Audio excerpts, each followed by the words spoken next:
intentando seguir con la puntualidad que procuramos mantener en el Congreso. Ya son las 6:30 y pasamos a la siguiente ponencia. Aprovecho para decir una cosa que para mí es muy importante, yo creo que ya lo he dicho en alguna ocasión, son las encuestas. No sé si las hemos repartido ya, pero en cualquier caso me gustaría que antes de que ustedes volvieran a sus hogares, hicieran el favor de rellenar la encuesta y dejarla el último día en unas urnas que vamos a poner fuera. Yo creo que las encuestas, como ya he dicho en varias ocasiones, para mí son importantísimas porque me sirven un poco para marcar las pautas del siguiente Congreso. Y en esas encuestas precisamente donde ustedes reflejan el interés que tienen por el siguiente ponente. Jon Aizpurua es una persona que viene desde Caracas, desde Venezuela, y que bueno, me decía, no hace falta que me presente. Digo, sí, claro, sí, yo creo que ya casi lo vamos a adoptar como llinero, porque es una persona muy conocida en Ellín y muy querida por todos ustedes, así como lo demuestran, como he dicho anteriormente, las encuestas. Así es que, sin más, con vuestro permiso, voy a saludar a nuestro amigo Jon Aizpurua y les dejo con él.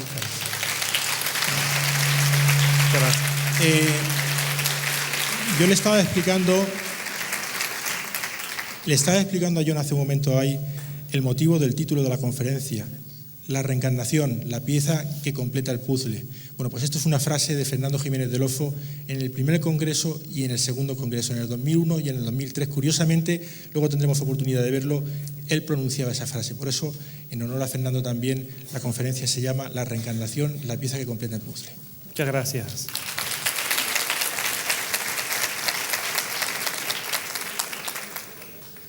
Queridísimos amigos, con inmenso gusto, como siempre, he venido desde Caracas hasta Ellín para compartir con ustedes y con tantos buenos amigos estas terceras jornadas que ahora llevan el acertado título de La vida después de la vida. Ha sido siempre una experiencia muy grata venir allí y en cada ocasión que venimos renovamos los lazos de afecto con tantos amigos que ya hemos hecho en esta ciudad y en otras españolas. Y es oportuno agradecer altamente a este gran amigo Rafa Campillo, el que haya tenido siempre la gentileza de invitarnos, y es él, en buena medida, el que ha hecho posible que aquí estemos nuevamente en esta ocasión. Tengo mucho aprecio por Rafa, por su esposa, que debe estar por allí, por su familia, y siempre digo que él es un ejemplo de la persona idealista que procura ayudar, procura servir y procura divulgar buenos principios y buenas ideas. Y lo hace además con un valor ético que es admirable y con una conducta personal no menos admirable. Alguna vez he dicho, se lo dije a él, se ruborizó un poco, pero realmente Rafa Campillo, ese buen amigo, es de aquellos que muestra la cultura del hombre humilde y al mismo tiempo la humildad del hombre culto. Y por eso pienso que el gentilicio ellinero está honrado con hombres de la talla de Rafa Campillo. Igualmente me complace muchísimo que se haya dispuesto homenajear a don Fernando Jiménez del Oso en estas jornadas que fueron también tan suyas y a las cuales, como se ha dicho, se le debe en buena medida varias iniciativas. Quienes desde la distancia le conocíamos por sus libros, por sus reportajes televisivos, por su trabajo de divulgación, ya le admirábamos. Y quienes después le conocimos personalmente, pasamos también a quererle.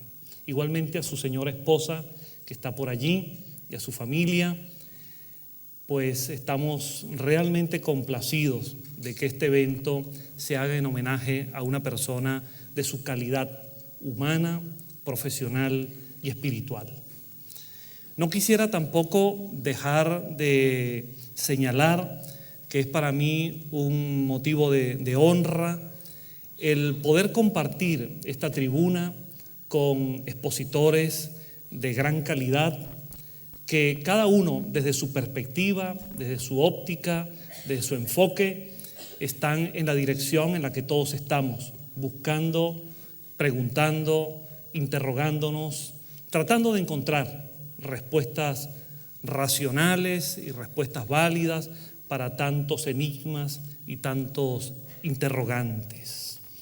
Me ha admirado esta mañana disfrutar de la exposición que ha hecho nuestro amigo Carballal, Manuel, con quien nos escribimos desde hace algunos años. Me ha complacido escucharle, sorprenderme de su avasallante erudición puesta al servicio de estas ideas, de también Enrique de Vicente, periodista que siempre está a la casa de la buena noticia y al servicio de buenos ideales. Y ayer también de don Sinesio Darnell, con su apego al método científico y su peculiar modo de expresar las ideas científicas en un tono grato y amable para todos. Y en fin, compartir con tantos otros esta tribuna que sin duda coloca a Ellín en un lugar muy alto en España y más allá de España en la divulgación de los temas que ahora llamamos paracientíficos, pero que todos aspiramos a que algún día sean parte de la propia ciencia oficial cuando ella alcance el pleno conocimiento de los valores del espíritu. Estas jornadas con este título, Vida después de la vida, nos invitan a pensar en primer lugar en nuestra realidad espiritual, frente a la apariencia corporal, la esencia espiritual que anima los procesos de la vida. Pero pienso que plantearnos el tema de vida después de la vida o vida después de la muerte obligatoriamente nos lleva también a reflexionar acerca de qué ocurre, habiendo vida después de la vida, qué ocurre posteriormente. ¿Qué ocurre con esa entidad espiritual, con esa alma, esa energía, esa conciencia, como quiera llamarse? ¿Qué ocurre con ella después de la muerte? ¿A dónde va? ¿Cuál es su destino?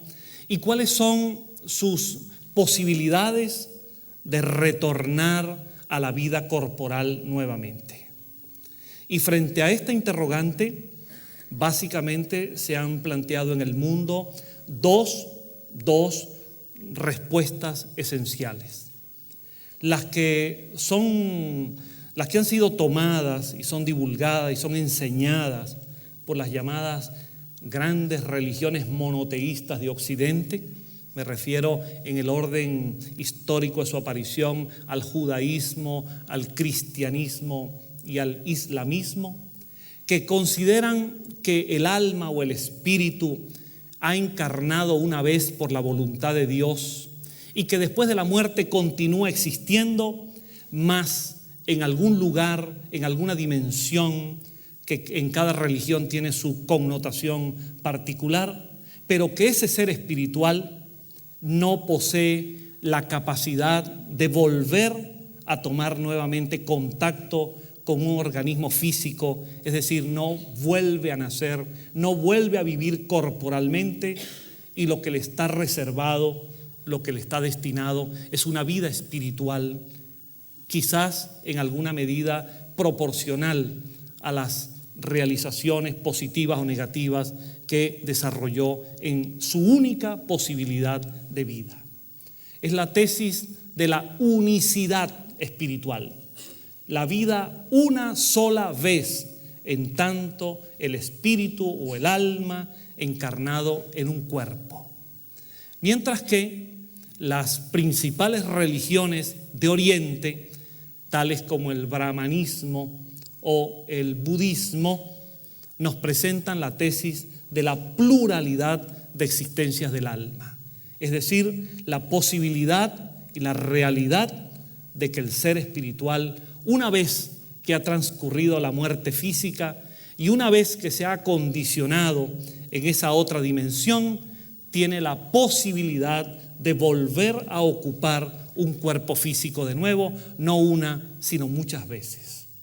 es la tesis de la pluralidad de vidas. Frente a estas dos vertientes fundamentales es que se moviliza el pensamiento religioso en todo el planeta.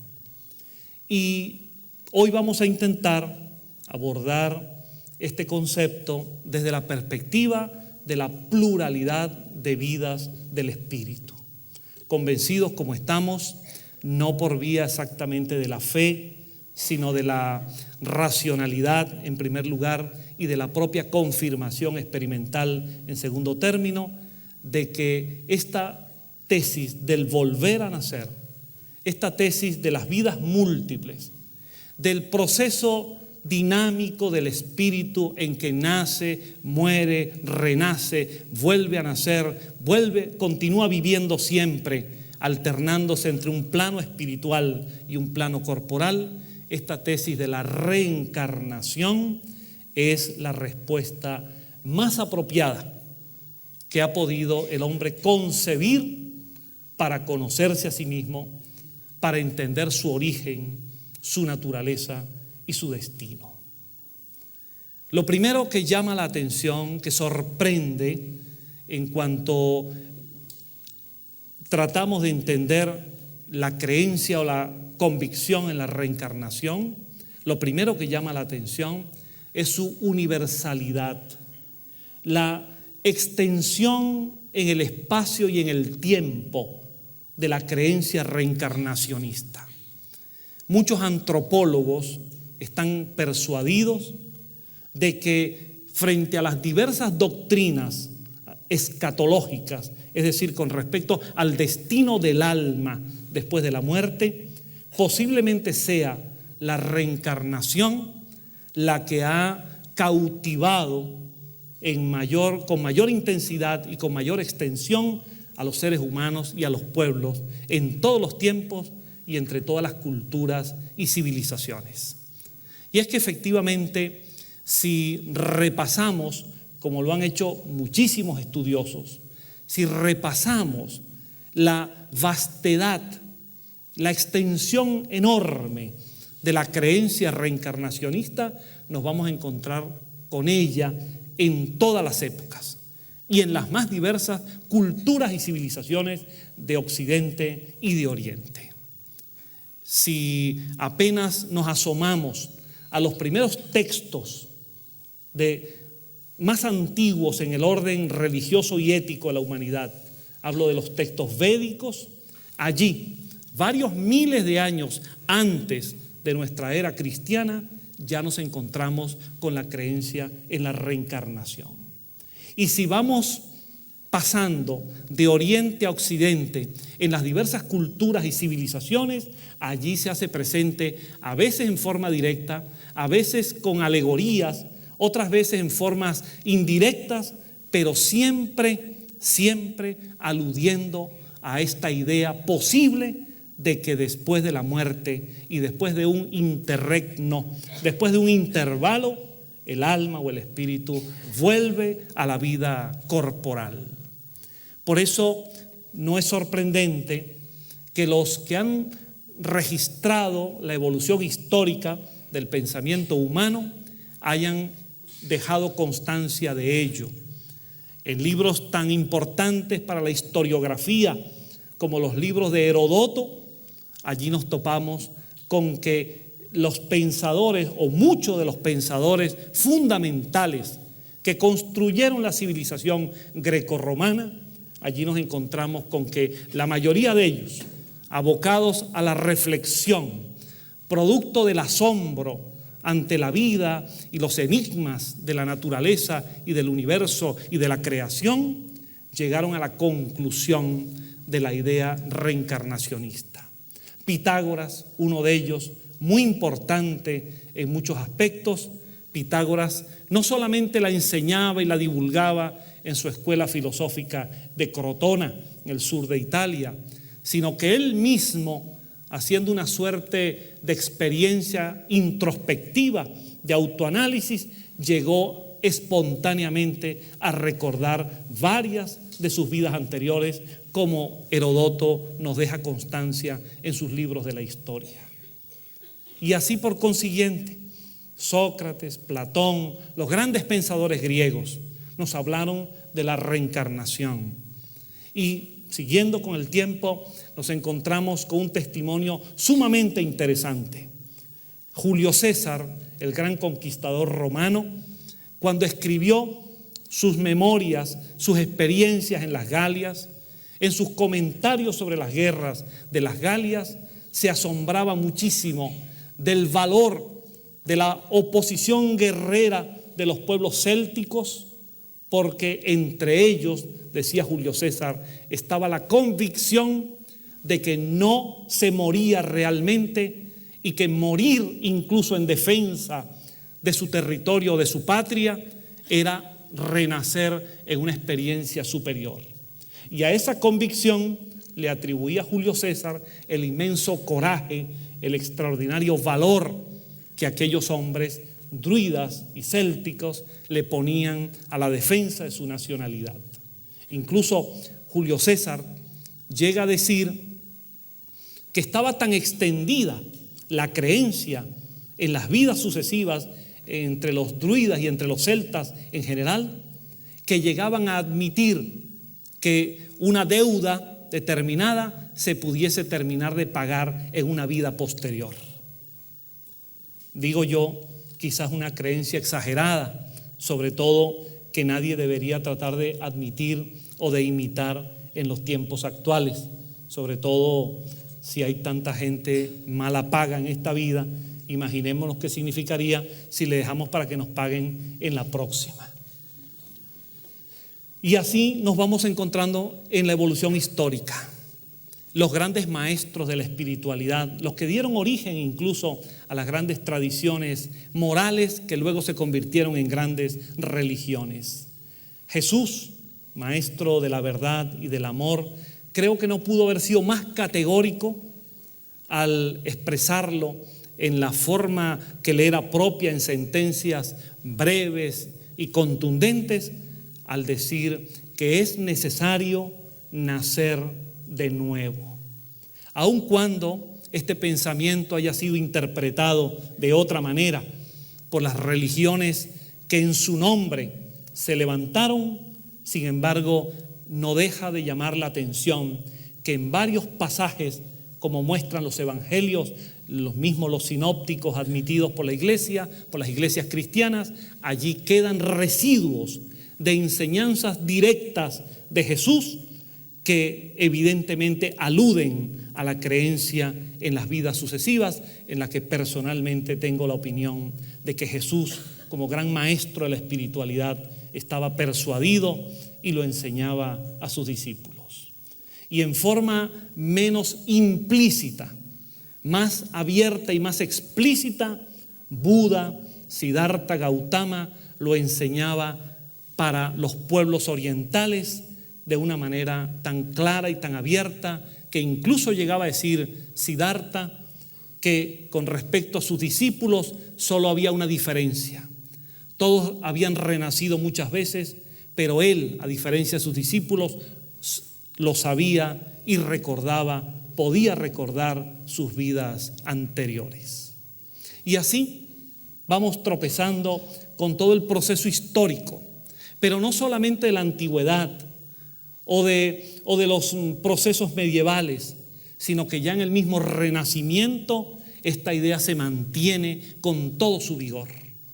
Y muchos pensadores renacentistas debieron a veces hasta ocultar sus ideas, pero luego aparecieron y se revelaron y aludían abiertamente a la tesis de las vidas múltiples.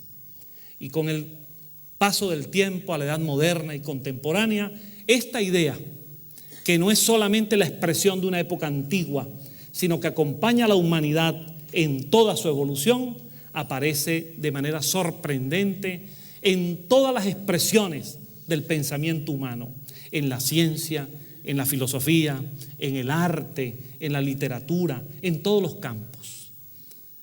Y resumiríamos todo esto quizás recordando a uno de esos pensadores importantes del siglo XVIII, a un hombre de ciencia, a un filósofo y a la vez un paladín de la libertad norteamericana, como lo fuese Benjamin Franklin.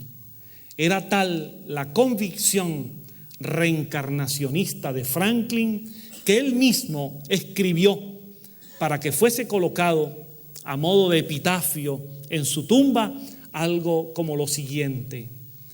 Él escribió esto: aquí yace el cuerpo de Benjamin Franklin, impresor de oficio, parecido a la cubierta de un viejo libro al que se le ha borrado su título dorado. Pero no se perderá la obra, pues reaparecerá en una nueva edición, revisada y corregida por el propio autor. Ese es el epitafio que Benjamin Franklin, a tono con sus convicciones reencarnacionistas, escribió para que fuese colocado eternamente, recordándole allí en su tumba. De modo, mis amigos, que la reencarnación ha acompañado la evolución del pensamiento humano. Y hoy en día, además de estar presente en religiones que llegan hasta millones y millones, miles de millones de creyentes, la encontramos esparcida en filosofías, doctrinas, en pensadores, en escritores, en investigadores, formando una tesis que no puede ser descartada en la cultura universal, formando un concepto que, aunque sea por su historicidad, tiene que ser respetado porque ha animado el pensamiento de buena parte de la humanidad, antes y ahora. Pero es necesario decir que la historicidad de una idea no necesariamente es prueba de que ella es verdadera. Una idea ha podido ser admitida hasta por toda la humanidad en todos los tiempos y no por eso ser verdadera. Y de eso hay que tener conciencia. Pero lo que no puede dejarse de lado es la significación histórica, antropológica, cultural, religiosa, psicológica y espiritual de una idea tan relevante, de una tesis tan importante para la construcción histórica y para la construcción del pensamiento humano. Pero ciertamente el que sea históricamente tan extensa, tan intensa y haya perdurado, no significa que sea verdadera.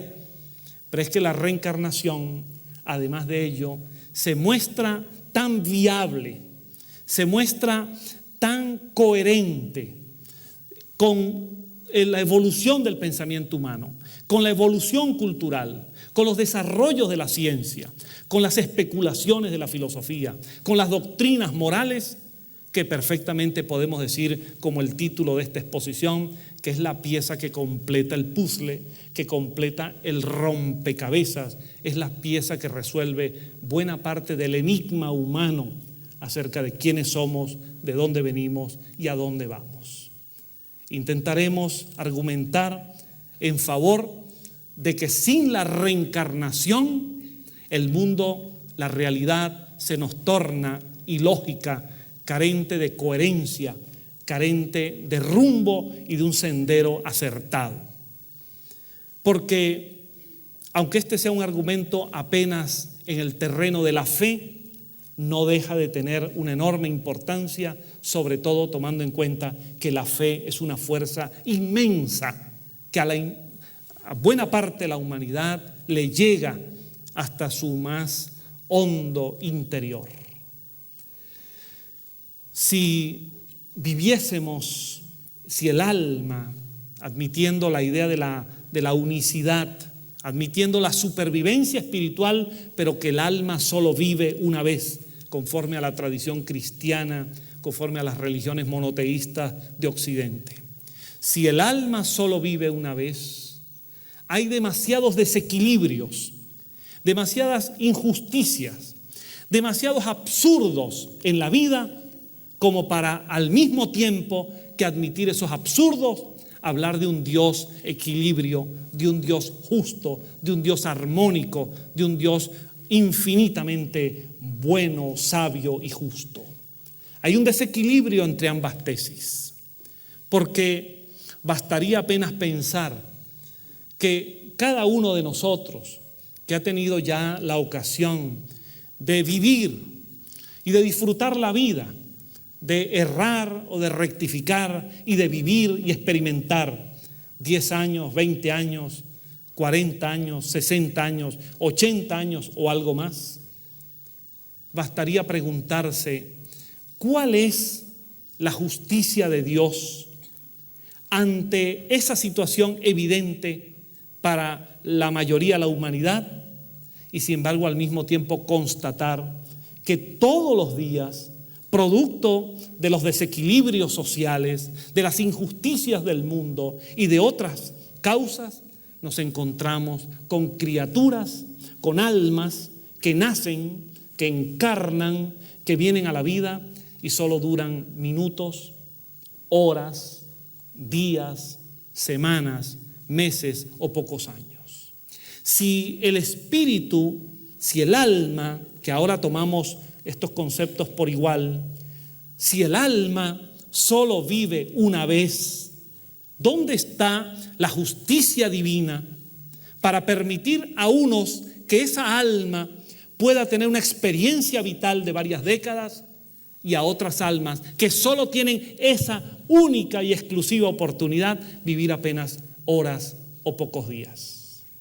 Si solo se vive una vez, digámosle a una madre o a un padre con una criatura recién nacida que fallece por enfermedad o como consecuencia de algún otro desequilibrio social, preguntémonos acerca de la justicia, de la armonía de Dios en el cosmos. Evidentemente que hay allí una situación inconciliable y por eso decimos que a la luz de la reencarnación, esa aparente antinomia, esa aparente contradicción, esa aparente injusticia se resuelve, porque lo que en una oportunidad el alma no pudo lograr, tiene muchísimas otras oportunidades para lograrlo. Solo abriendo el panorama de la vida hacia la multiplicidad es posible conciliar la existencia del alma con la infinita justicia de Dios. Esto naturalmente puede ser que a un materialista de convicción no le llegue como argumento, porque al fin y al cabo, si para él no existe Dios, menos existe el alma. Pero para quienes somos espiritualistas, de distintas formaciones religiosas o filosóficas, para quienes entendemos que en el universo hay una causa inteligente y creadora, para quienes entendemos esa directriz inteligente en el universo y por tanto entendemos que el ser humano es mucho más que un organismo físico, la necesidad del alma de volver a vivir para seguir avanzando, para seguir progresando, porque una vida aún con varias décadas no es suficiente, la necesidad de esas vidas múltiples se impone por su lógica, por su coherencia y por su capacidad de armonizar la existencia de Dios y su infinita justicia con las desigualdades y las diversidades humanas. Al mismo tiempo, y en el plano estrictamente filosófico y no teológico, la reencarnación resuelve uno de los dilemas fundamentales que se presentan en el terreno de la filosofía. Solemos preguntarnos, ¿somos seres libres o estamos determinados? ¿Hasta dónde llega nuestra libertad? ¿Hasta dónde realmente lo que ocurre ya está en el destino, en el maktub de los árabes, en esa visión destinista o fatalista o determinista? A la luz de la filosofía se presenta un conflicto difícil de resolver entre el determinismo y el libre albedrío. Sin embargo, a la luz de la reencarnación, este dilema se disuelve y se le encuentra sin solución de continuidad, se le encuentra una manera dinámica de entender los procesos de la vida. Porque en la reencarnación entendemos que somos libres, porque tenemos libertad para pensar, para escoger, para seleccionar, para buscar, para errar, para rectificar. Tenemos libertad para obrar, pero una vez que actuamos, las consecuencias de lo que hacemos son inevitables. Es la ley de causa y efecto. Es la continuidad kármica entre las vidas. Sembramos con libertad, pero cosechamos según lo que hayamos sembrado. Si sembramos en determinada dirección positiva, recogeremos las consecuencias positivas de nuestros propios actos. Pero si lo que sembramos va en otra dirección, también recogeremos negativamente las consecuencias de nuestros propios actos. Somos libres para sembrar, pero una vez que la siembra se ha realizado con libertad, la cosecha es obligatoria. Si sembramos melones, cosecharemos melones. Si sembramos trigo, cosecharemos trigo. Que nadie aspire a cosechar trigo si sembró melones.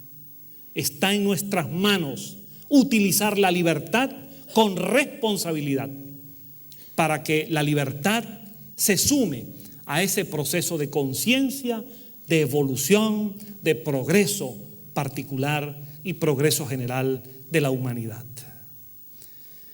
La filosofía, en definitiva, a la luz de la filosofía, la reencarnación se va imponiendo.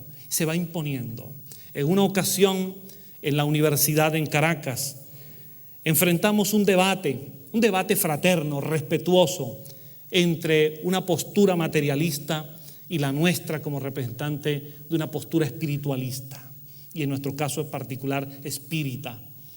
Y en esa visión espiritualista, contrastada con la visión materialista, le presentábamos a este materialista argumentos desde el punto de vista filosófico que permiten también entender mejor en el propio lenguaje del materialismo la doctrina de la reencarnación. En esta visión materialista y específicamente marxista, que es una de las vertientes fundamentales del materialismo histórico y del materialismo dialéctico y científico, a la luz del marxismo, empleando la dialéctica como instrumento para el razonamiento, se considera que los fenómenos, los hechos, los procesos en la vida transcurren en un mecanismo, mejor dicho, en el cual a cada tesis afirmativa se opone una antítesis negativa. Y que de esa contradicción dialéctica es que surge el progreso, porque viene una síntesis superior, que a cada factor viene uno que le contradice, socialmente, económicamente, culturalmente, ideológicamente. Y de esa oposición viene una síntesis superior. Es el pensamiento de Hegel, luego colocado por Marx en el terreno materialista. Y yo en ese mismo camino argumentaba para nuestro fraterno contrincante y le decía: pongamos el razonamiento dialéctico para el análisis de la vida. La persona nace y su opuesto es que muere. Y si la muerte es la liquidación de la vida, si a esa tesis se le antepone esa antítesis, si con la muerte se acaba todo, ¿cuál es la síntesis? ¿Dónde está la síntesis dialéctica de esa contradicción si la muerte acaba con la tesis? Si al morir se liquida la vida, esa contradicción, ¿dónde se resuelve? Pareciera entonces que a la luz del materialismo dialéctico, todo es dialéctico menos la vida y la muerte. En un razonamiento espiritualista dialéctico, por el contrario, se nos muestra claramente la tesis que Allan Kardec, gran pensador espírita, fundador y codificador del espiritismo, presentó diciendo: nacer, morir, renacer, progresar sin cesar. Esa es la ley. Nacimiento, muerte, renacimiento, porque el renacimiento es la síntesis dialéctica que supera la contradicción de cada vida entre un nacimiento y una muerte. La reencarnación es, filosóficamente hablando, la única tesis que dialécticamente responde con este argumento frente a esa contradicción. Pero mis amigos, así como la historicidad no basta para comprobar la reencarnación, tampoco el argumento filosófico es suficiente. Ni argumentos ontológicos, ni argumentos gnoseológicos, ni argumentos epistemológicos, ni argumentos metafísicos son suficientes para, sobre todo, para las demandas del mundo contemporáneo que reclaman confirmación, que reclaman verificación experimental, que reclaman que aquello que se afirma deje el terreno de la fe, supere incluso el terreno especulativo teórico y pase al campo de la demostración. Y da la casualidad o la causalidad que la reencarnación no solamente desde el plano histórico y filosófico es una tesis fundamental, sino que en los tiempos actuales del siglo XX en adelante hacia nosotros, la reencarnación ha venido cada vez más afirmándose y afianzándose en el propio terreno científico. Porque cuando una ley de la naturaleza está presente, primero se llega a ella por intuición, luego por asombro, luego por la racionalidad, por la deducción, pero finalmente, si es una ley de la naturaleza, se comprueba su realidad experimentalmente. Y así ha venido ocurriendo con la reencarnación. Falta aún mucho por lograr, pero estamos en el camino de la confirmación científica, experimental, de la doctrina, de la tesis de las vidas sucesivas, del renacimiento, de la reencarnación. La propia psicología contemporánea, que es nuestra profesión, la psicología nos ofrece hoy en día alternativas, caminos de estudio sumamente interesantes. Hoy en día hay corrientes modernas dentro de la psicología académica que van en la dirección de admitir la existencia de una energía espiritual que anima la vida, que es capaz de sobrevivir a la muerte y que es capaz de retornar a la vida a través de los procesos reencarnatorios.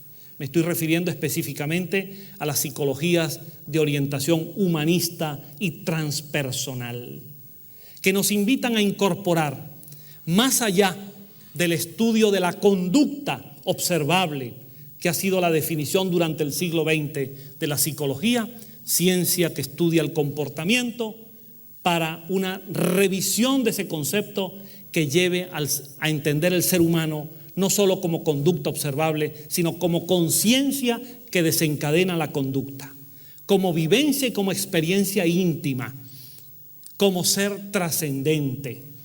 Y por eso la psicología humanista presenta y transpersonal presentan argumentos psicológicos y hasta de uso clínico para favorecer desde el punto de vista terapéutico un análisis del paciente y de sus problemas, donde la reencarnación, así como los sueños, la meditación, la mediumnidad, la paranormalidad, es incluida dentro de las múltiples manifestaciones psíquicas humanas. De acuerdo con esta visión de la psicología humanista y transpersonal, se nos invita para entendernos a nosotros mismos a un autoanálisis. Se nos invita terapéuticamente a que llenemos un cuestionario donde nosotros nos preguntemos ¿qué es lo que nos gusta en la vida? ¿Cuáles son nuestras predisposiciones? ¿Cuáles son nuestras tendencias? ¿Tenemos facilidad para un idioma? ¿Tenemos más facilidad para un oficio determinado? Desde niños sentimos que nuestro camino iba en cierta dirección. ¿Cuántas veces ese camino era contrario o diferente al que nuestros padres quisieron para nosotros? ¿Cuántas veces nuestro modo de ser era distinto a lo que el medio ambiente establecía? ¿Cuántas veces nuestras vocaciones, simpatías, antipatías, nuestro ser personal nos estaba revelando que hay en nosotros tendencias en todos los órdenes, afectivas, intelectuales, sexuales, anímicas, que van diferente, no solamente al cuerpo físico, sino que van diferente a la herencia, van diferente a la herencia cultural y al predominio de valores en la sociedad? ¿Cuántas veces en la humanidad millones y millones de seres han tenido que forjar y formar su personalidad oponiéndose a lo que la misma sociedad quería para ellos? ¿O cuántas veces la sociedad ha asfixiado, ha aplacado esos impulsos internos, provocando frustraciones, complejos o traumas? Las nuevas orientaciones terapéuticas de la psicología humanista y transpersonal reconocen la trascendencia del ser humano y por eso se enfrentan a las tesis tradicionales de la psicología del siglo XX, particularmente las psicologías de tipo conductual, las psicologías de orientación mecanicista, organicista y materialista. Psicologías que todavía hay que decirlo y hay que reconocerlo, psicologías que predominan todavía en nuestros medios académicos, pero cada vez más son los investigadores, los docentes, los estudiosos de la psicología que se dan cuenta que el ser humano es mucho más que una simple ecuación, estímulo, organismo, respuesta, y que hay mucho más. A tal extremo de exageración llegaron las tendencias materialistas en la psicología, como lo vemos en los textos traducidos a nuestro idioma que vienen de Norteamérica, donde en la idea reduccionista del ser humano ya ni siquiera se habla de personas, como quería Carl Rogers, un psicólogo humanista. Ya ni siquiera se habla de seres humanos. Ahora se habla, en esa orientación, se habla de organismos, como reduciendo al ser humano a la simple expresión fisiológica elemental, colocándolo simplemente en el plano filogenético, evolutivo, como un ser biológico que evolucionó y se cerebralizó.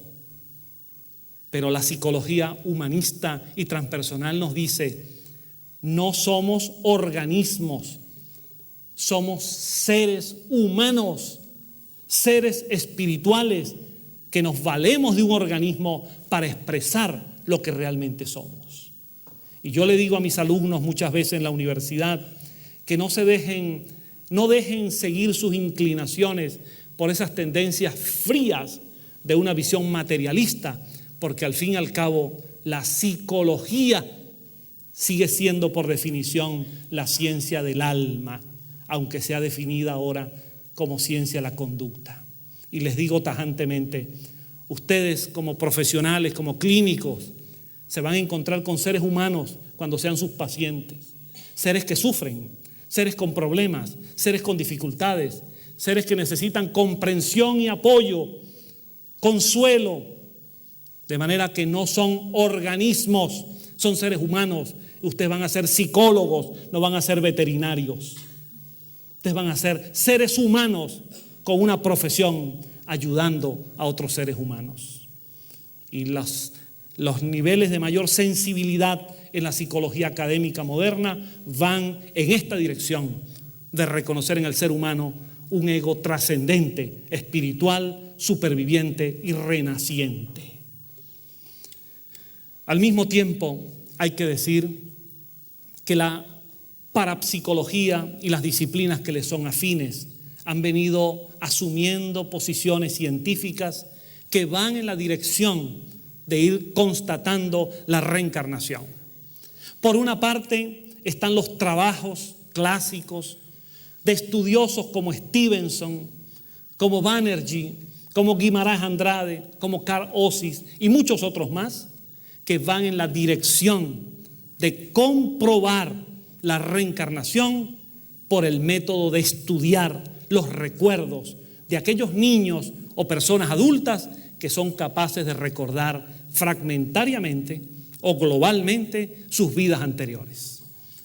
Para quienes no lo saben, Stevenson fue un médico psiquiatra norteamericano, director del Departamento de Neurología y Psiquiatría de la Universidad de Virginia, y esta universidad norteamericana, universidad clásica, financió un proyecto de investigación de niños que en distintos lugares del mundo recordaban vidas anteriores. Niños, porque más que adultos, en la niñez el recuerdo es más abierto y ha sido menos bloqueado por la socialización, por la cultura y también por los procesos de adecuación psicofisiológico. Y se realizaron estudios en más de 2.000 niños en todo el mundo. Y estoy hablando de un proyecto universitario con financiamiento universitario. Niños de diversas culturas, desde niños de Estados Unidos, de Alaska, de México, de Brasil, niños drusos en el Líbano, niños de la India, niños de China, niños de Alemania, niños de Australia, para que la muestra sea diversa, para que se observase si estos recuerdos pudiesen trascender o superar los límites culturales de cada país.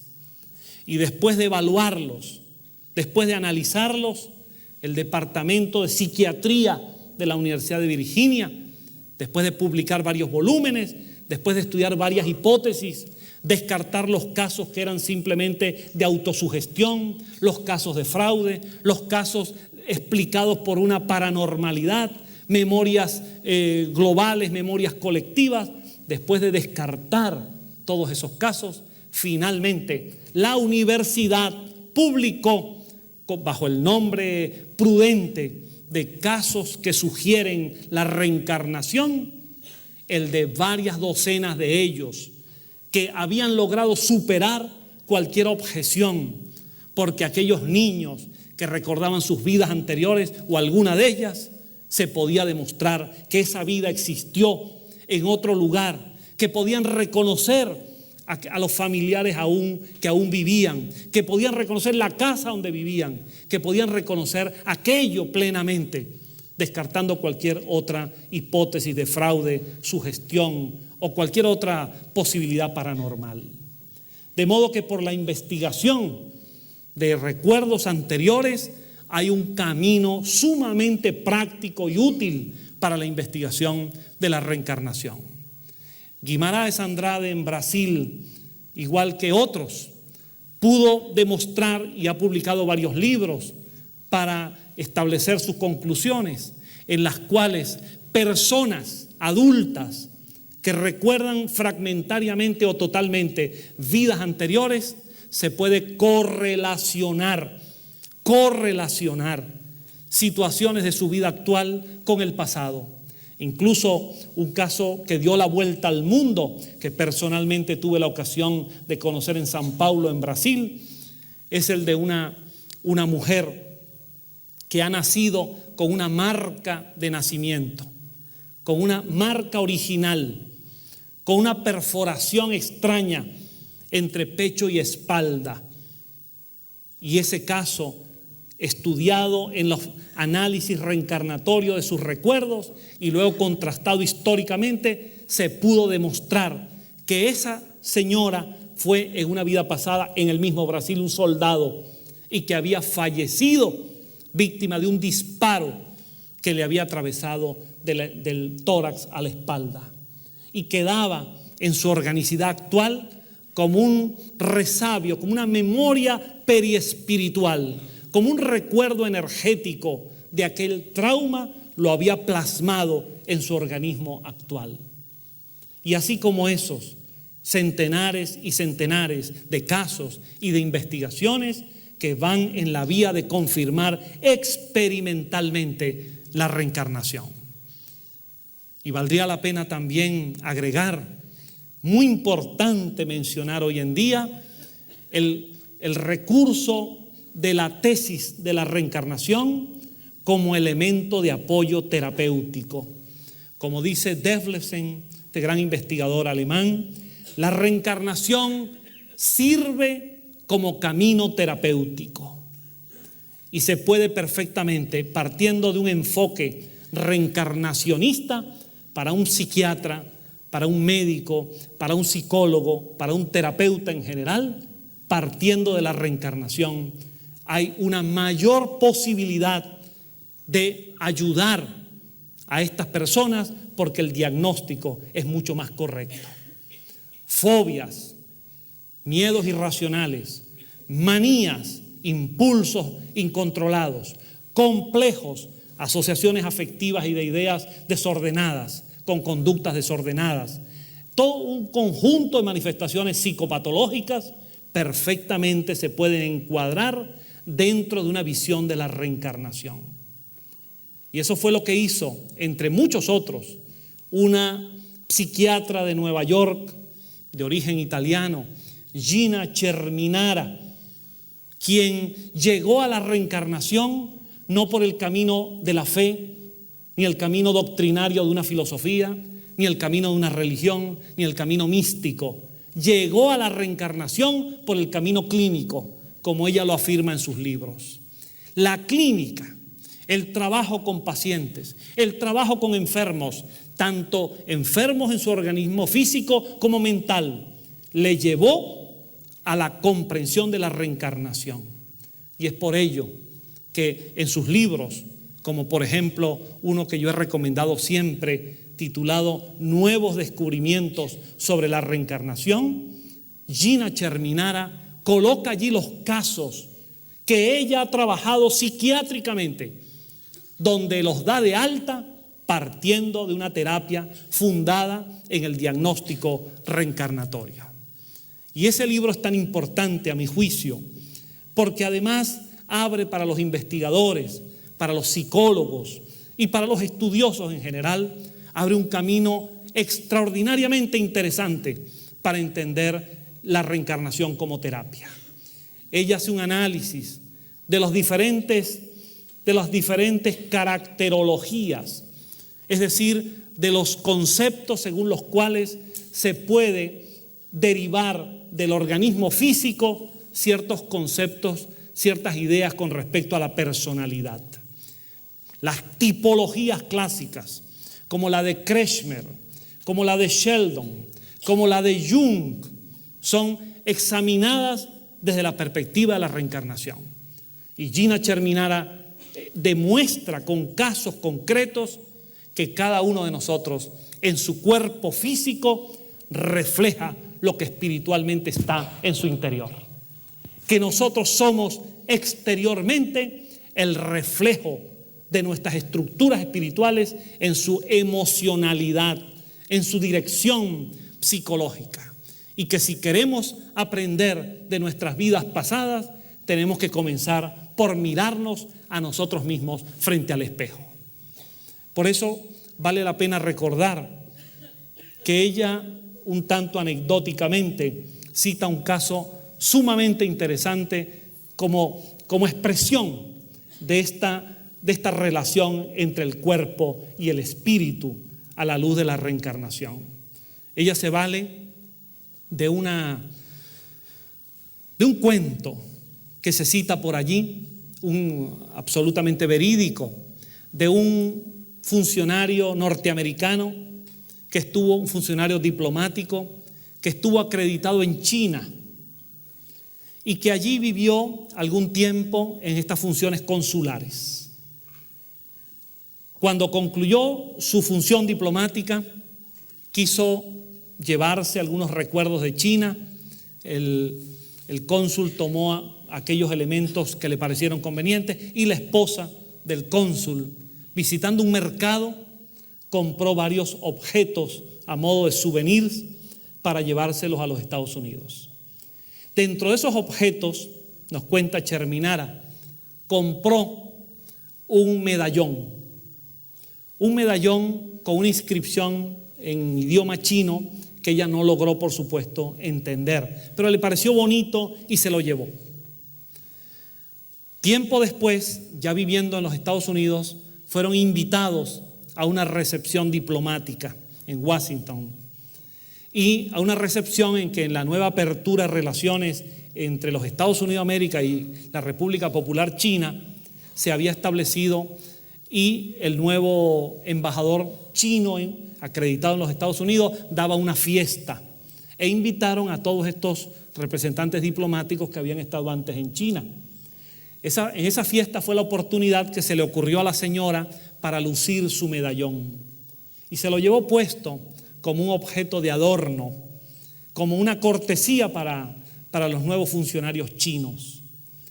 Y se cuenta que en la fiesta, cuando fueron presentados al embajador, al saludar a la señora y mirar el medallón que colgaba sobre su pecho, no pudo menos que disimular con su prudencia característica una ligera sonrisa. Pero la señora, también buena observadora, que estaba pendiente de la reacción del embajador, esperó un momento oportuno en medio de la fiesta y fue a preguntarle al embajador chino qué le parecía el medallón. Y muy diplomáticamente le dijo: muy bonito, pero no quiso extenderse más.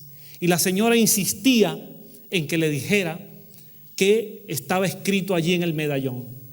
Y el embajador chino se resistía, no quería decirle lo que allí estaba. Hasta que, de tanta insistencia de la dama, el embajador chino le dijo: allí lo que dice en ese medallón es prostituta de Cantón 714.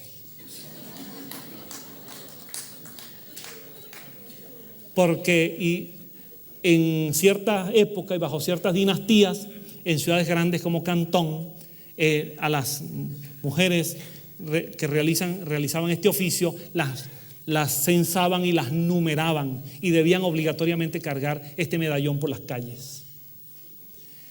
Imaginemos la reacción de la señora.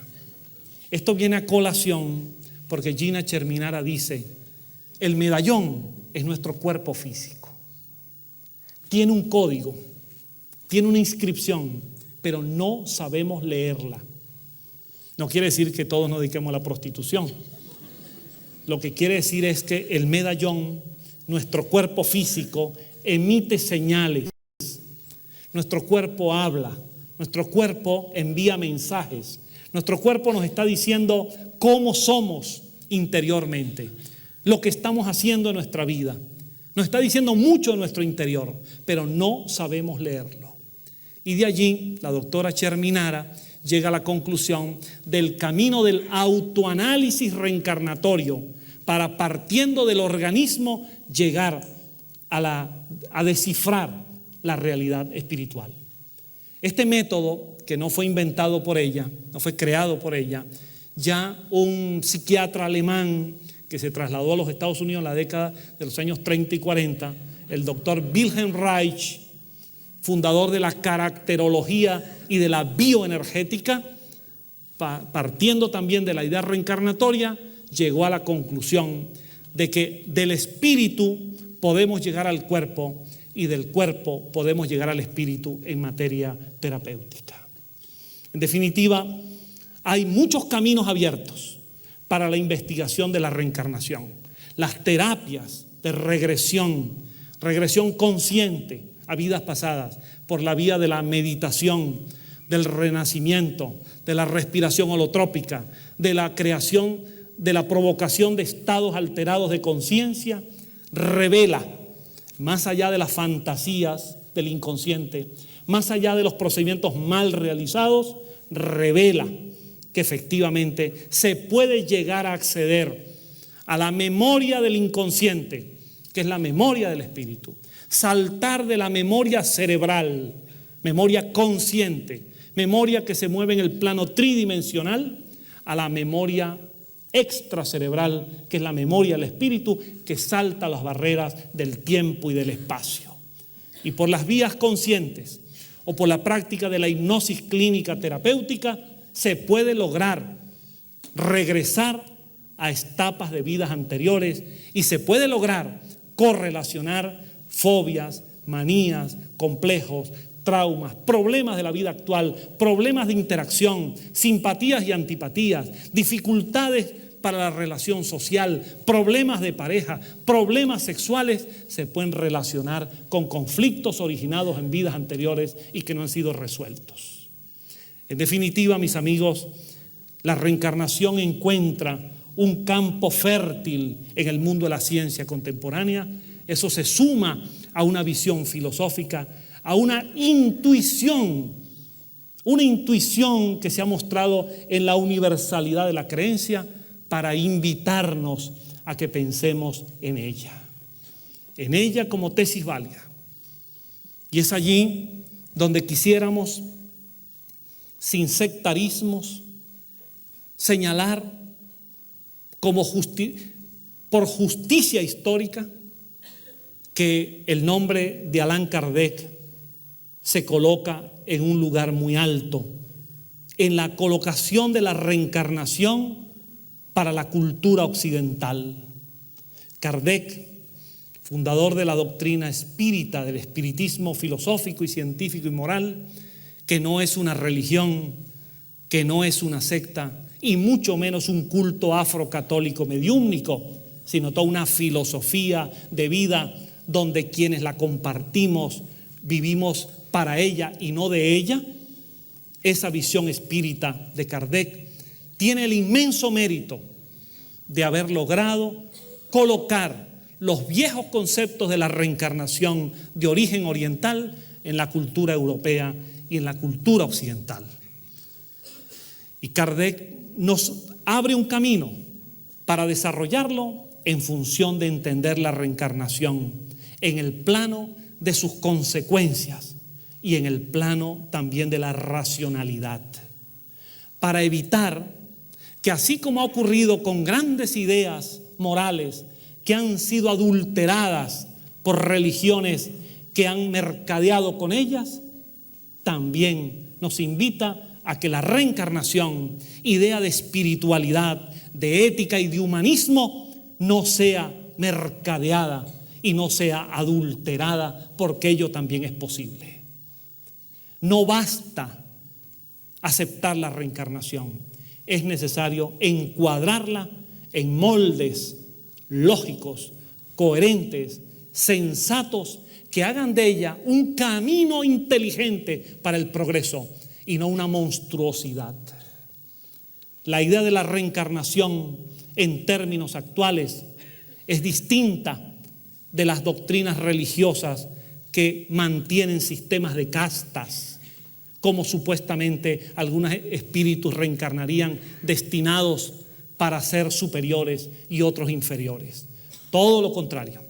Con la idea de la reencarnación, el concepto de igualdad, de que antes y ahora y mañana fuimos, somos y seremos blancos, negros o amarillos, de europeos, americanos, asiáticos, de cualquier lugar, o africanos, que las ideas que llevan a la discriminación del ser humano por razones de nacionalidad, de raza, de creencia o de sexo son contrarias a una ética derivada de la reencarnación, en la cual todos somos iguales, porque iguales somos en el espíritu, porque antes, ahora y después estamos viviendo este proceso múltiple.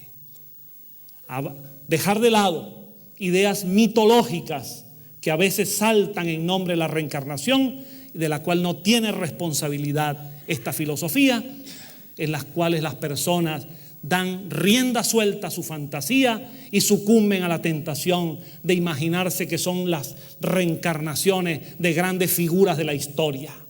Esos mitos de imaginarse que son Jesús de Nazaret reencarnado, que son Sócrates reencarnado, que son Darwin reencarnado, que son bailarinas de la antigüedad reencarnadas, es decir, figuras conocidas, célebres o resaltantes, debe dar paso a una visión más humilde, mucho más adecuada, más sensata, donde todos somos criaturas dentro de un proceso evolutivo, donde estamos aún cargando con el peso de muchas situaciones del pasado y estamos aquí recuperando, avanzando en dirección a un destino superior.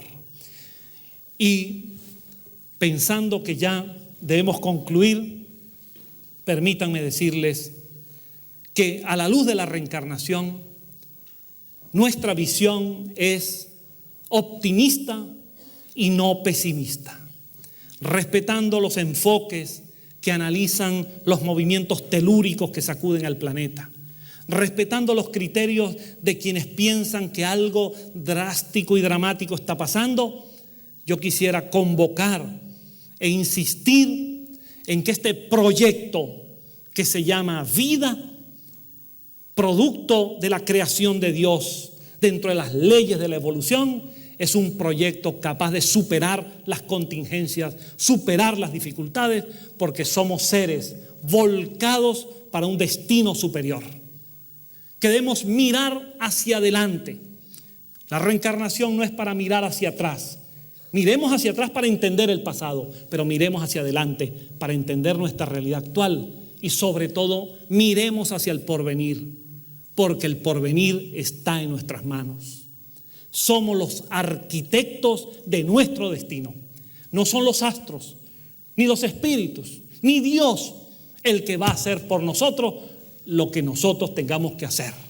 Somos responsables de nosotros, pero al mismo tiempo el ser humano está dentro de un proyecto vital trascendente que no debe ser encuadrado en visiones apocalípticas, catastrofistas, sino con una visión de felicidad.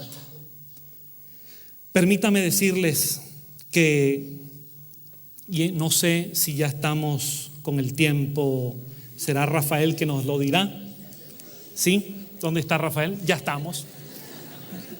Lo sospeché desde un principio.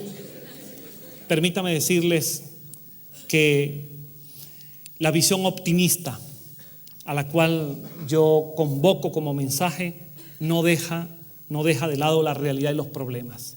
Pero por amor a Dios, no salgamos de eventos tan maravillosos como estos con una carga de sufrimiento adicional y pensando que el mundo se acaba pronto. Tenemos una fuerza espiritual superior, un destino superior y hay mucho por lograr. Lo que hay que ponernos de acuerdo para ello. Con el permiso de Rafa, déjenme decirles que una fábula al estilo de las de Esopo podría servir de marco para cerrar esto. Una fábula que, como todas, antropomorfiza a los animales para ponerlos a hablar por nosotros. Y terminando en una moraleja. Se cuenta que una vez 2 ranas cayeron en un estanque de leche. Una rana era la rana optimista y la otra era una rana pesimista. Y las 2 cayeron en el estanque y se hundieron. La rana pesimista, absolutamente racionalista y materialista además, hizo unos cálculos.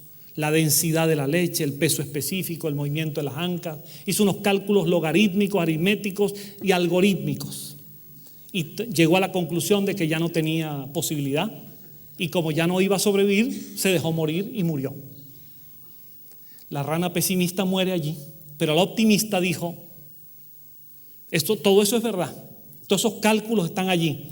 Pero yo por si acaso voy a patalear, voy a darle fuerte a estas ancas, voy a intentar salvarme. Y movió las ancas con tal fuerza que produjo una condensación de la leche, se produjo una especie de nata, logró saltar como punto de apoyo y salió.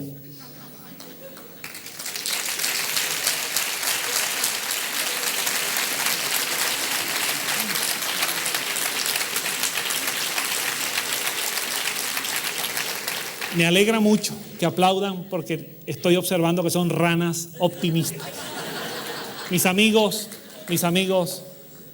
independientemente de creencias, de fe, de orientaciones que hay que respetar dentro del pluralismo natural que hemos conquistado, yo les invito a que nos unamos, nos demos la mano, entendamos que cada uno puede entender todos estos temas a su manera, pero todos podemos darnos la mano para algo que está aquí ahora, el ser humano.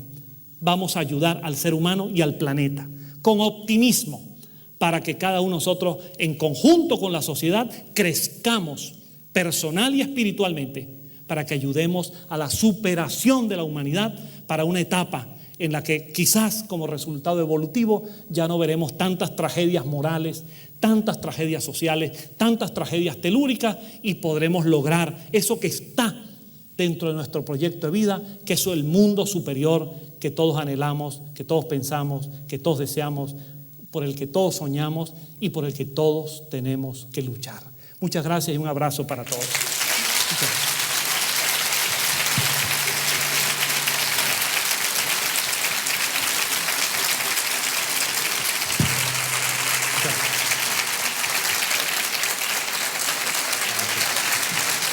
Me fui de tiempo.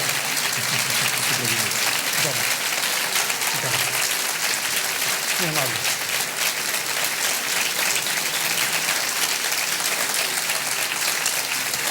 Bueno.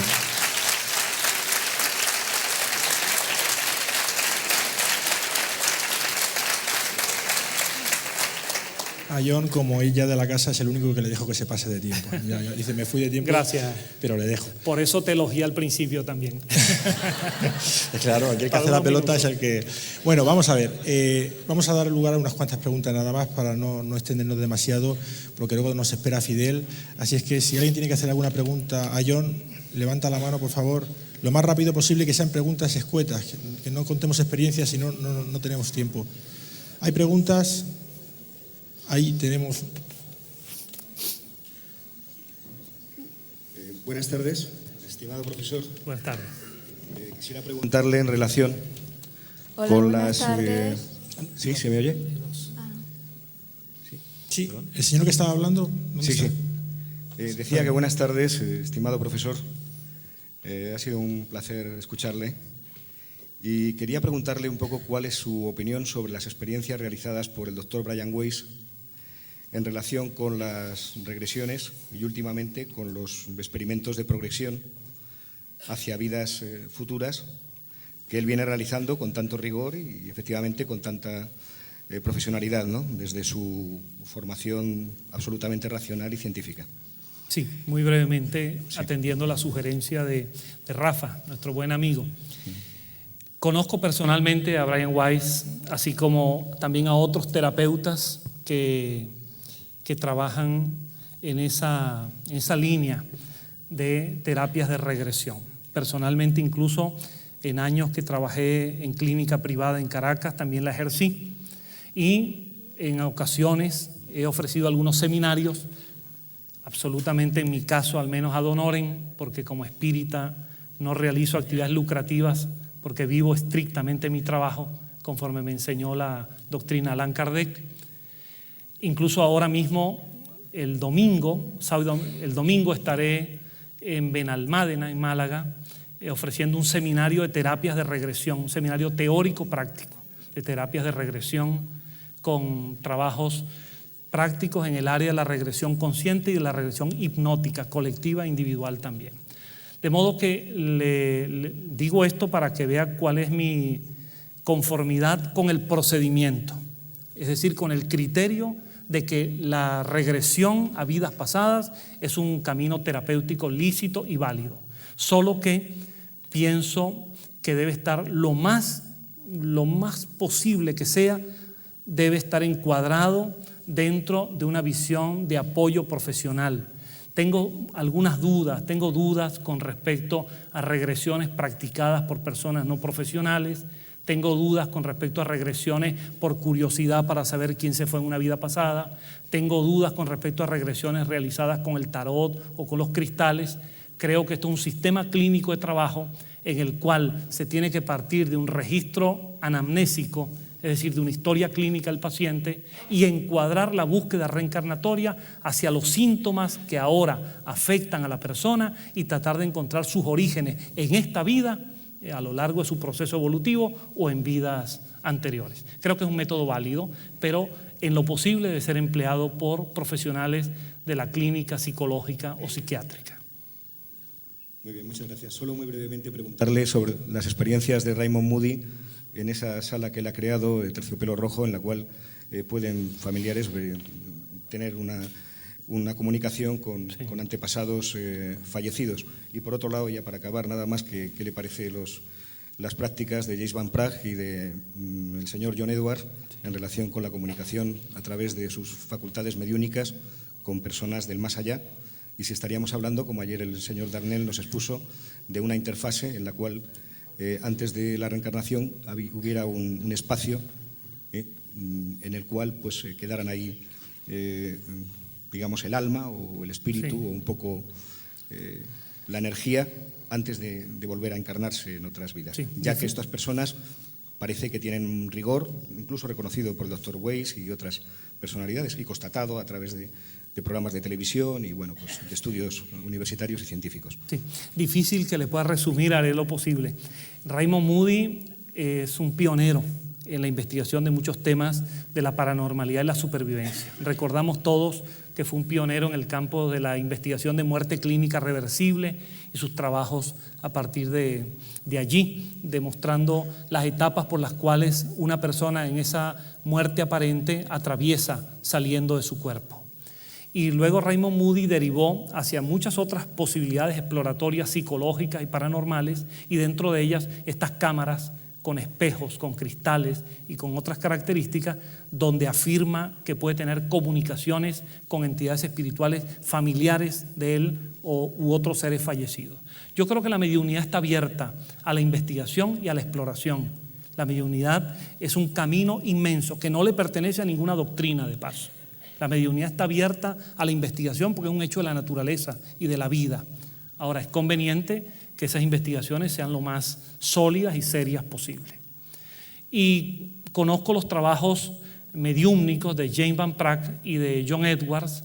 Incluso no sé si aquí en España se presentan también por algunos canales internacionales norteamericanos, y simplemente nos revelan que la mediunidad es múltiple y que además de las formas clásicas del trance inconsciente del medium, en las variedades del medium parlante, escribiente, también hay formas de mediunidad muy consciente, pero que no dejan de tener validez. En este caso, en el caso de ambos, tiene mucho que influir la mediunidad de carácter intuitivo y la mediunidad auditiva. De modo que son formas válidas de mediunidad. No sé en el contexto en que ellos puedan desenvolverlas, pero el método me parece absolutamente válido.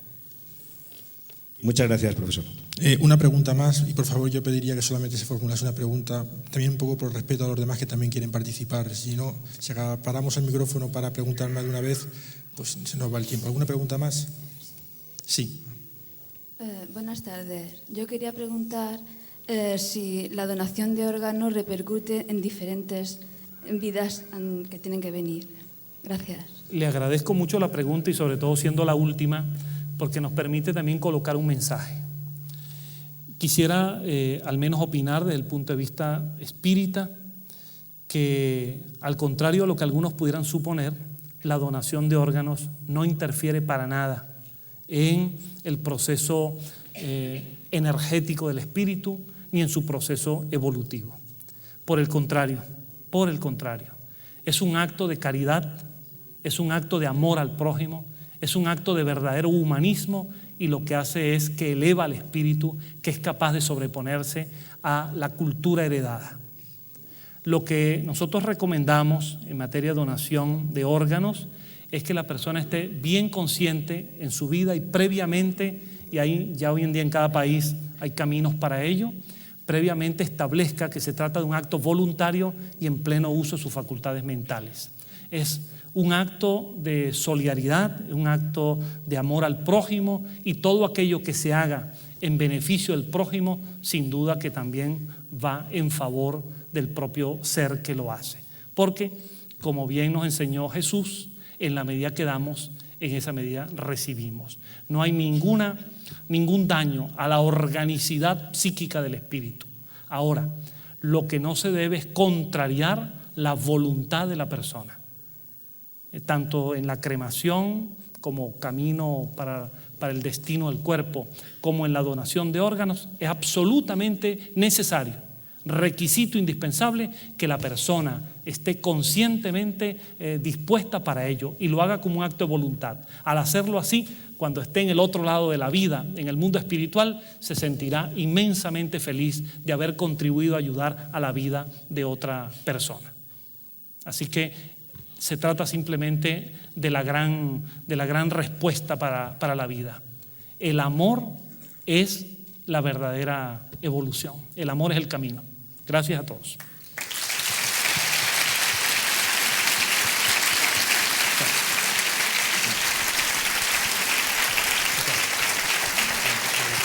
A ti, Rafa.